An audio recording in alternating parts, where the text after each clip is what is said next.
Uh, we're just talking, and I was just talking to Adam about how the visualization again of consciousness, how I bring it into my body, and I have to require it in my body. It can't just be a thought anymore. I don't just thinking lofty thoughts and beautiful vistas and I mean it's beautiful here, but that's not enough. It's never enough. You have to feel it in every cell of your body, every fiber of your being. That's the level of this devotion. I mean, and that's all you would ask for, right? Is there a limit to that you would bring to your life? You know, what's the limit of that? Down to the most subtlest aspect of each cell. Seems like, doesn't it? You just let it go into you. And then the way that we imagine it. Oh, you're imagining it, your life this way. And I'm imagining my life this way. It's not only in each physical cell or each physical part of your body, but directly in the mind at the same time. When you're imagining that, you're not just feeling it, but it's more than just physical. It's also mind. But there's something also. What is that also? Even more. What? See, that's what we're looking at. See, this that's is the what also. We're all trying to find. This is the, yes. The also, because we know all this, but it's the also that looks into each other's eyes and sees into that. That's beyond words. So it's that, and it comes back to that heart center manifestation. You have a story you'd like to share with us? Have you anything? I mean, if you don't, it's okay. It can just be anything. It should have a moral, spiritual value to it, a lesson well learned type of a story. Lesson well learned. Well, all right, just okay, whatever story you want. I don't know. I put him on the spot.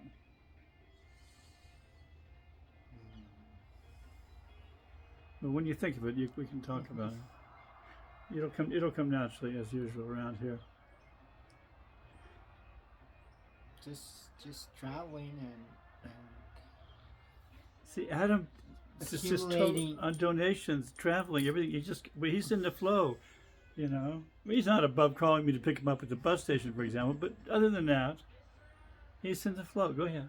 Yeah, and then just meeting new people and growing a bigger spiritual family. It's just and you go countless blessings. You go to the rainbow gatherings too, right? Yes. Of course he does. I mean, look at him. We dance. We like to dance and sing and chant and share. Celebrate, right? Sure. What it comes down to. Yeah, how beautiful, right? Most important. And of course, that's what we're all doing in some way or another here. Everything, right? Moving. Let it go freely. But it has to have form too, right? It has to be. That's the old Rabbinist thing. You can. I'm interested in your perspective on this. The only way I can understand myself is to create a form that's stable, in order to see myself, and then I can start to understand myself from that stable form. And like you're doing too. This is your stable form now. This is kind of what you're taking on, and from that form, then you and I can start to examine more closely our own, everything about ourselves. So that's what I'm getting at, the creating the form. If I have a teaching to share with anybody, be creating the form, right? Stable form that me, can believe in. You believe in your form. I see it. I believe in my form, and that makes us real. How many real people do we meet? Well, a few, thank God we do. But you have to at least have a good relationship with you, right? Straight spine is very important. Straight spine, full root lock. My first teacher, he was kind of ornery, and I got smacked one time. I was in the ashram, listening. He's like, you sit up straight.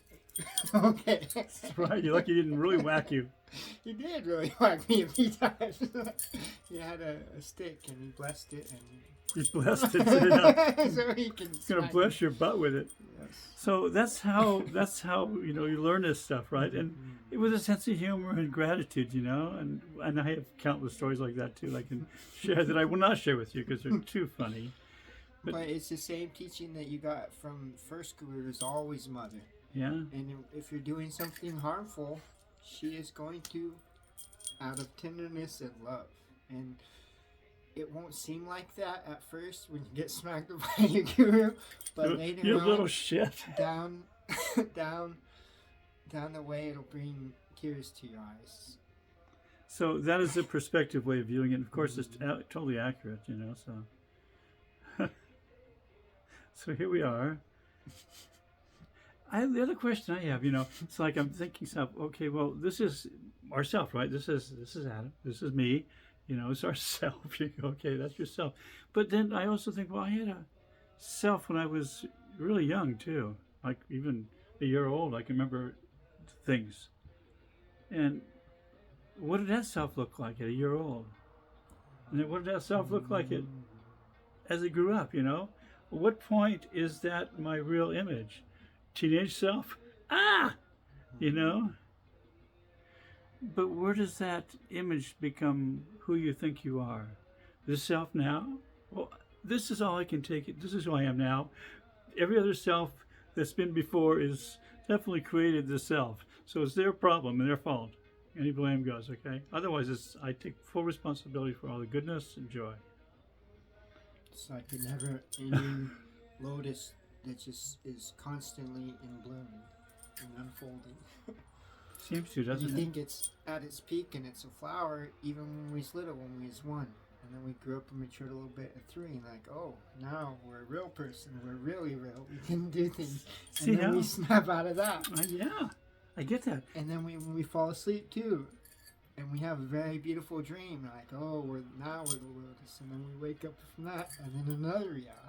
It's how many... Does it ever end? Does it ever end? And do we want it to end? I mean, that's the other real question. Are you enjoying this? We'll be back.